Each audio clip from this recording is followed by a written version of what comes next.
What should be the duration for which I should prepare my current affairs? मैं current affairs कितना पढूं? मतलब आपको लगता है कि यूपीएससी की ड्यूटी है, ये उनका काम है कि एक साल का करंट अफेयर्स ही पूछे, उससे पीछे का उन्होंने पूछ लिया तो आप केस कर दोगे उनके ऊपर। यूपीएससी को कोई रोक नहीं सकता अगर कोई उसने सवाल पूछ लिया कोई से ऐसे इशू को लेकर जो नवंबर में न्यूज में आया था। If suppose something happened in November and that came in the examination, the reason could be UPSC examiner is also not so cruel that they will ask you something which took place 5 years back or 3 years back. उनको लगता है pre निकल जाएगा तो दुनिया को बता दूंगा मेरा प्री निकल गया, आधा आईएएस तो मैं ऐसे ही बन गया। वो फील लेते हैं। Feel free to ask any question regarding the preparation, pre और मेंस और जनरल रिवीजन व्हाटएवर, ठीक है, कोई भी पूछ सकता है पहले। हाँ सर। नहीं सर, मेरा डाउट ये है, जो बच्चे प्रीलिम्स 2027 में देने वाले हैं तो कहते हैं करंट अफेयर्स एक साल के पढ़ने चाहिए। जब मैंने एनालिसिस किया है पहले वाले पेपरों का तो मोस्टली करंट जो पूछा है 2016 से भी पूछ लिया, कुछ टॉपिक्स जो रिसेंटली चल रहा हो तो उसका जो डाटा जो फैक्चुअल होता है तो हमें अपडेट रहिए, हमें ये बता दीजिए कि करंट अफेयर एक साल का ही पढ़ना चाहिए या पुराने पर करंट अफेयर पढ़ने चाहिए। देखिए सर, व्हेन सम पीपल से ना कि what should be the duration for which I should prepare my current affairs, मैं करंट अफेयर्स कितना पढूं, एक साल का पढ़ना चाहिए। Now some students feel that it is obligation of the UPSC to ask a question from the last 1 year current affairs. मतलब आपको लगता है कि यूपीएससी की ड्यूटी है, ये उनका काम है कि एक साल का करंट अफेयर्स ही पूछे, उससे पीछे का उन्होंने पूछ लिया तो आप केस कर दोगे उनके ऊपर। ऐसी यूपीएससी पे कोई रेस्ट्रिक्शन नहीं है। कभी कभी आप देखते हैं वो ऐसे सवाल भी पूछ लेते हैं जो एक्सप्लिसिटली सिलेबस में मेंशन भी नहीं होते हैं। Now suppose you are appearing for the examination in 2027 और आपका जो एग्जाम है वो जस्ट से मई 27 में होने वाला है। लॉजिकली दिस करंट अफेयर्स का duration should be from, you can say not even April but March 2026 से लेकर अप्रैल 2027 तक होना चाहिए। लॉजिकली तो यही होना चाहिए। Now what stops UPSC, what law stops UPSC from asking a question about an issue which actually occurred in November 2025। UPSC को कोई रोक नहीं सकता अगर कोई उसने सवाल पूछ लिया कोई से ऐसे इशू को लेकर जो नवंबर में न्यूज में आया था। तब आप ये नहीं कह सकते तो नवंबर का तुमने पूछा क्यों, उसकी मर्जी है। अब सवाल ये भी तो है कि कितना हम पीछे जाएं, उसकी भी तो एक लिमिट है। Practically we just can not go on and on and on and on and we should not make it hysterical कि यार मैं 10 साल का करंट अफेयर्स पढ़ लूं, 2 साल का पढ़ लूं। नॉर्मली पूछते नहीं है। The point is that normally the trend has been that when they ask current affairs they cover the news which actually were active in the last 1 year. This is the normal trend. But let me tell you one thing also. If suppose something happened in November and that came in the examination, the reason could be not because it took place in November. Somehow it again got reflected somewhere in this duration. Okay, some incident which took place in November, it got amplified, repeated somewhere in this 1 year. That's why they ask. UPSC examiner is also not so cruel that they will ask you something which took place 5 years back or 3 years back. तो कहीं तो आपको देखो, हमेशा याद रखना, UPSC is an examination where you can prepare yourself for maximum eventualities, but you can never prepare yourself for each and every eventuality. And this is one of those examples.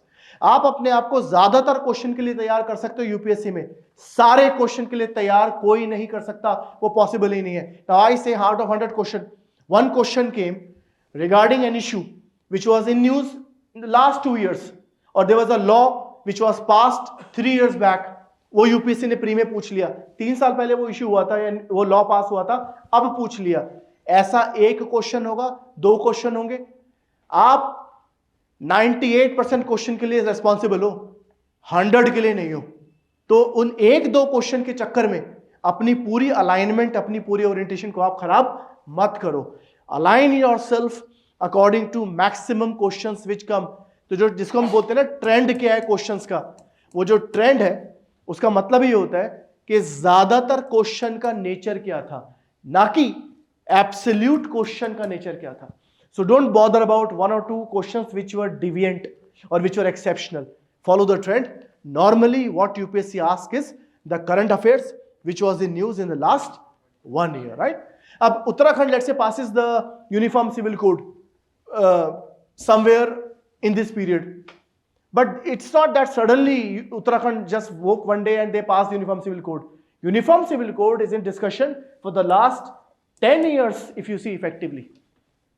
In fact, much more later than that also it was in news.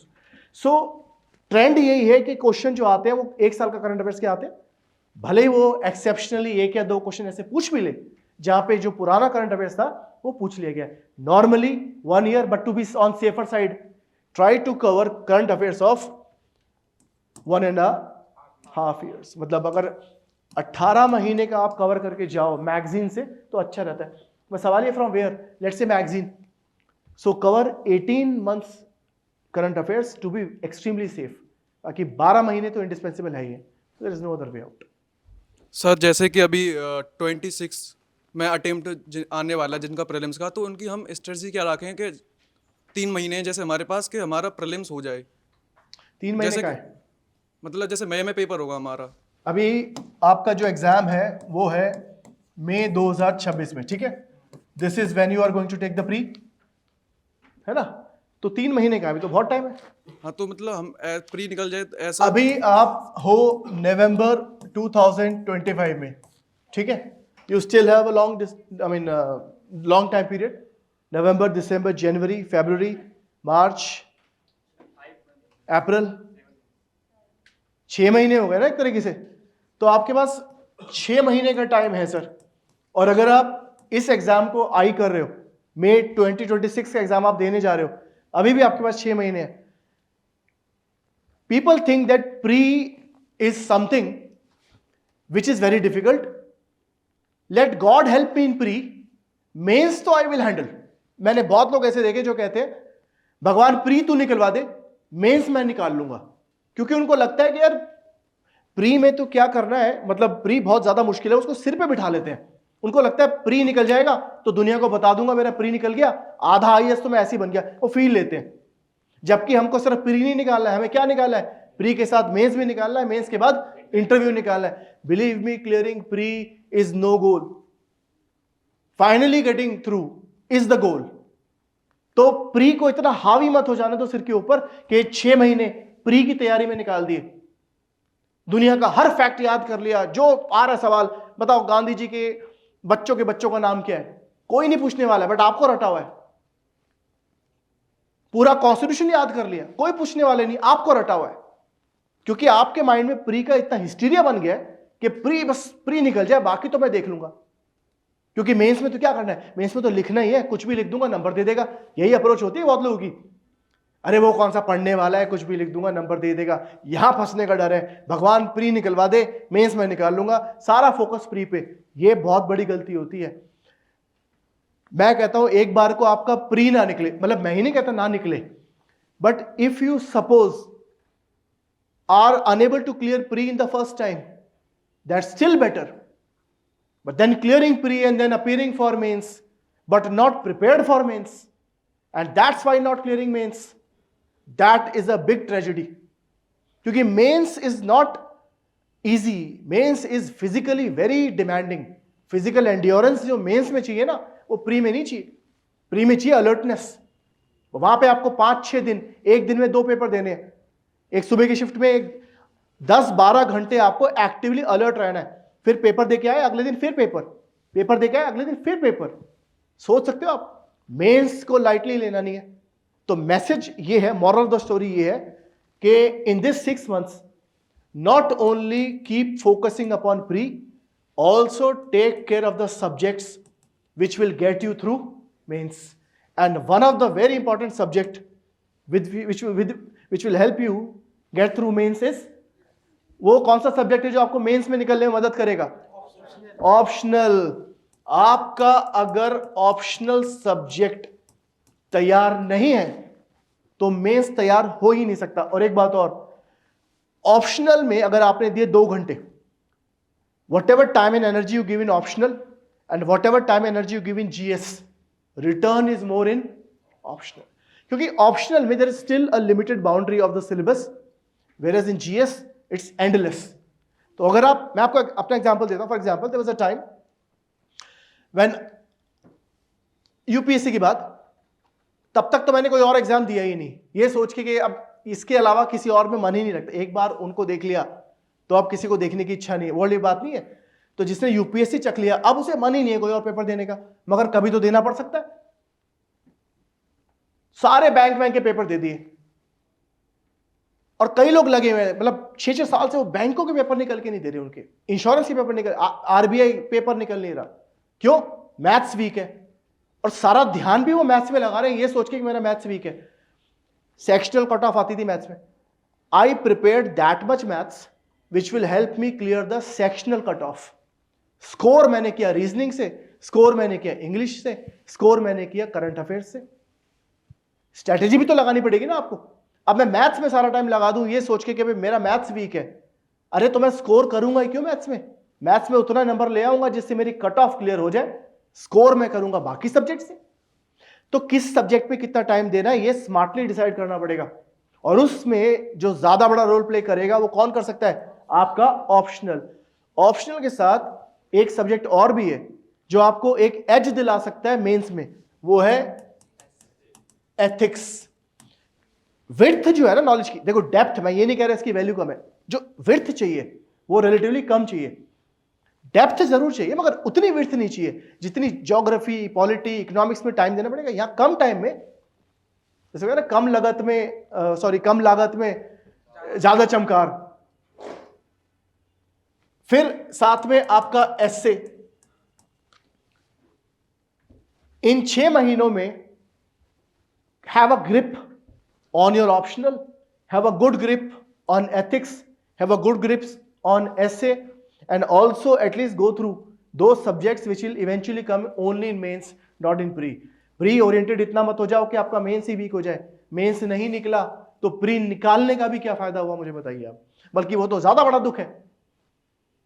So in this 6 months, I mean till, मैं आपको suggest यही कर सकता हूं कि आप अगर इनकी बात करते हैं तो आप February तक, 15 फरवरी तक, you can dedicate your time in such a way that the primary focus is on your mains preparation. I'm talking about the people who take the exam in 26. तो आपका प्राइमरी फोकस होना चाहिए mains के ऊपर, और secondary focus होना चाहिए pre के ऊपर। And mind you, when I say mains and pre, I mean मैं इनको मेंस बोल रहा हूं, क्योंकि ऐसा नहीं है कि पॉलिटी प्री की अलग है मेंस की अलग है। वही बेस है कॉमन, प्री में भी काम आएगा, मेंस में भी काम आएगा। जब मैं मेंस बोल रहा हूं ना कि आपका प्राइमरी फोकस मेंस में होना चाहिए, what I mean is that you should prepare your optional, you should prepare ethics and essay by 15th of February। उसके बाद आपके पास जो टाइम बचता है, 2.5 महीने या 3.25 महीने जो बचता है, now you can focus back on, let's say 3 महीने बच जाते हैं, तो आप किस में फोकस कर सकते हो sir? You can focus upon GS. मैंने प्री नहीं बोला है, मैंने क्या बोला है? जीएस। अब इस जीएस की तैयारी में कुछ चीजें आपको फिर से मेंस में हेल्प करेगी। पॉलिटी पढ़ रहे हो, मेंस में भी काम आएगी, और किस में भी काम आएगी? प्री में भी काम आएगी। और इन्हीं 3 महीनों में dare not to ignore your CSAT। I've seen people who have brilliantly scored in GS, but CSAT की वजह से रह जाते हैं। CSAT को भी हल्के में नहीं लेना है, तो इन आखिरी के 3 महीनों में CSAT पे फोकस बढ़ा दो। इसमें भी इन 3 महीनों में जो आज से शुरू होते हैं, please do not ignore CSAT here also. At least dedicate 4 hours or 5 hours every week on CSAT। उसको भी हल्के में नहीं लेना है। और जो, हाँ बोलो सर, हमें प्री में क्या जो 100 क्वेश्चन आते हैं जीएस के पेपर में, क्या हमें वो सारे अटेम्प्ट करने चाहिए? He says कि जो GS में, I mean when you take your pre-exam and you have got GS 1 which is objective, there are 100 questions. Now he says that should we attempt all the questions? Sir, क्या लगता है आपको 100 में 100 question आए, should we attempt all? अरे हाँ बिल्कुल, मेरा बस चले तो 100 छोड़ो मैं 200 अटेम्प्ट करके आऊं, बस तो नहीं चलता। The point is that attempt as many questions as you can, because if you do not, somebody else will, and he will take an edge. Competition khatam. It's not about knowing more, it's about knowing more than others. And how you prove? अब 100 ही question है, आप बहुत safe play कर रहे हो. I have seen some people who say sir I played very safe in pre and I attempted out of 100 question I attempted only 70 and I played safe. उसको लग रहा है वो बड़ा मतलब दिमाग लगा के आया है, बट आप ये देखिए 70 क्वेश्चन आप अटेम्प्ट करके आए हो, उसमें से कुछ गलत भी तो होंगे. आप इफेक्टिवली जो सही क्वेश्चन करके आए होंगे, मान लो इसमें से 25-30 क्वेश्चन गलत ही हो गए, फिर बचा क्या? 40 क्वेश्चन. दूसरा आदमी, आप ये भी तो देखो कि अगर आपने 3 क्वेश्चन गलत किए और 1 क्वेश्चन ठीक कर दिया, तो जो 1 क्वेश्चन है इन 3 को डाइल्यूट कर देगा नहीं कर देगा? 3 question you attempted wrong. After that, the 4th question, where you were not sure about the answer, you took the call, you took a chance, you marked it, your answer is right. This 4th right answer will take care of the 3 wrong questions which you previously answered wrongly. तो घबराने की जरूरत नहीं है. 3 question कोशिश करने में गलत भी हो गए और 4था क्वेश्चन सही भी हो गया, तो 4था क्वेश्चन है इन तीनों क्वेश्चन को क्या कर देगा? टेक केयर कर देगा, डाइल्यूट कर देगा, लेवल ऑफ हो गए. और अब मान लो आपने एक क्वेश्चन और ठीक कर दिया, तो स्कोर बना नहीं बना? 2 नंबर एक्स्ट्रा आ गए नहीं आ गए? अब अगर ये क्वेश्चन आप छोड़ ही देते, करते ही नहीं, तो 2 नंबर का लॉस होना था. और 2 नंबर में कट ऑफ कहां से कहां जा सकती है आप समझते ही नहीं हो शायद. ह्यूज डिफरेंस आ जाता है. So do not play very safe, but do not play blind also. When I say do not play safe, I mean that let's say there are 4 option, A, B, C and D. There is no other chance but to take chance. You do not take chance, somebody else will take chance.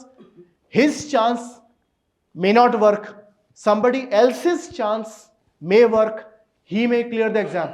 Knowledge wise हो सकता है ये ज्यादा जानते हो, मगर initiative किसने लिया? उसने. जो इनिशिएटिव लेगा फेल भी हो सकता है, पास भी हो सकता है. वो पास नहीं होगा, कोई और होगा. लाखों लोग पेपर दे रहे हैं, 100 नंबर पे डिसाइड करना है कौन पास होगा कौन फेल होगा. तो अगर आप बैठे रहते हो कि नहीं ये तो मुझे पूरी तरह से नहीं आता, तो आप बिलीव करो यूपीएससी ऐसे क्वेश्चन सेट करता है. If you only attempt the questions where you know the precise answer, then you will be able to answer hardly 10 और 15 और मैक्सिमम 20 क्वेश्चन. जिन सवालों का जवाब आपको पूरी तरह से पता है कि इसका आंसर एग्जैक्टली ये है, हार्डली 20 क्वेश्चन मिलेंगे 100 में से. बाकी के क्वेश्चन अटेम्प्ट करने के लिए आपको क्या लेना पड़ेगा? चांस. तो समझ में क्या आया? चांस पे डांस कर ले. वो गाना नहीं है भाई, फिल्मों से सीखो ना. तो मतलब सुनो पहले, ABCD 4 ऑप्शन है. ऐसा नहीं कि आंख बंद करी और खेल गए कि सर ने बोला चांस, आंख बंद करी, जहां पेन लगा वो आंसर है. ऐसा नहीं करना है. करना ये है कि यहां पर वो टेक्निक यूज करनी है जिसको सदियों से ऋषि मुनि यूज करते आए. वो क्या है? वो है टेक्निक ऑफ एलिमिनेशन. कोई कितना भी ज्ञानी हो, कितनी भी आपको बात बताए, मैं बता दूं आपको एलिमिनेशन टेक्निक यूज करनी ही पड़ेगी. कोई नकल थोड़ी ना मार रहे, कॉमन सेंस लगा रहे. एलिमिनेशन का मतलब है 4 ऑप्शन है, you do not know the correct answer, but you know one thing कि आंसर कुछ भी हो, मुझे ये पता है कि ये ऑप्शन तो गलत है, तो 1 is eliminated. Now you have to pick among these 3, इनमें से एक सही है. अब यहां पे क्या करोगे आप? एक को तो आपने हटा दिया, बचे हुए 3 में से what ever you have learned, अब आप लगाते हो लॉजिक. क्या अगर लॉजिक लगाता हूं कि this does not come close to my logic, logic के हिसाब से ये भी उतना क्लोज नहीं है आंसर, अब मैंने इसको भी हटा दिया. My choices has now been narrowed down to 2. अब मुझे ये तो पता है कि आंसर या तो B है या D है. यहां पे मैं क्या कर जाऊंगा? खेल जाऊंगा. यही वर्ड है, खेल जाओ. जो रैंक 1 2 3 ला रहे वो खेले नहीं है क्या? वो भी खेल गए हैं. वो फर्क है, अलग बात है कि पास होने के बाद वो अलग तरह का ज्ञान दे रहे हैं, बट वो ये होता है आपको चूज करना ही पड़ेगा, लाल तार काटूं या ब्लू तार काटूं. ये खेल आपको खेलना ही पड़ेगा. यूपीएससी में होगा ये, आपको मैक्सिमम क्वेश्चन में होगा. अब सर ये आपकी किस्मत है, और किस्मत बेटर तब बनेगी जब आप बेटर पढ़ोगे, ज्यादा पढ़ोगे, क्योंकि ज्यादा पढ़ने से लॉजिक डेवलप होता है। लॉजिक डेवलप होने से हम एलिमिनेशन बेहतर कर सकते हैं, सिलेक्शन बेहतर कर सकते हैं। अब ये और ये भी है, आपको क्या लग रहा है मैं आंख बंद करूंगा चूज कर लूंगा? नहीं, मैं यहां भी लॉजिक लगाऊंगा कि यार अगर मुझे ये दोनों आंसर लग रहे हैं, बेटर प्रोबेबिलिटी किसकी है सही होने की? Here also I am applying logic, and let me tell you, logic is always based on information and it is always based on knowledge, and logic improves with your practice, and that is why I say PYQs and your class test will always help you.